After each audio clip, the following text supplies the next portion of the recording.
வணக்கம் மக்களே. நான் உங்களுக்கு ஹோட்டல் திறக்க போறதா சொல்லியிருந்தேங்க. நம்ம ஹோட்டல் இதுதான். இந்த ஹோட்டலுக்கு தான் நம்ம பணியாளர்கள் தேவை, நம்ம கூட பயணிக்க தோழர்கள் தேவை அப்படின்னு உங்களுக்கு சொல்லியிருந்தோம்.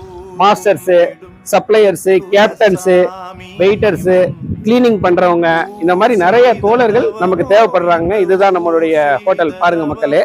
இது இல்லாம நம்ம மாற்றுத்திறனாளிகள் யாராவது இருந்தீங்கன்னா கேஷியர் வேலைக்கும் நம்ம மாற்றுத்திறனாளிகளை எடுக்கிறோங்க. திருநங்கைகள் யாராவது இருந்தாலும், திருநம்பிகள் யார் இருந்தாலும் அவங்களுக்கு கூட வேலை செஞ்சு நம்ம பயணிக்க நம்ம தயாரா இருக்கோம் மக்களே.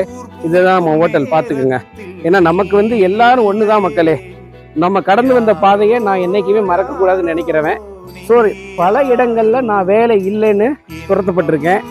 ஆனா இன்னைக்கு நான் கடவுள் புண்ணியத்துல ஒரு நிறைய பேருக்கு, ஒரு 100 பேருக்கு மேல வேலை ஆல்ரெடி கொடுத்துக்கிட்டு இருக்கேன். இந்த ஹோட்டல்லையும் நிறைய புதிய சிந்தனையோட நல்ல உணவை தரணுன்றதுதாங்க என்னோட ஆசை. இந்த ஹோட்டல்ல பயணிக்க என் கூட பணியாளர்கள் அல்ல, தோழர்கள் தேவைங்க மக்களே.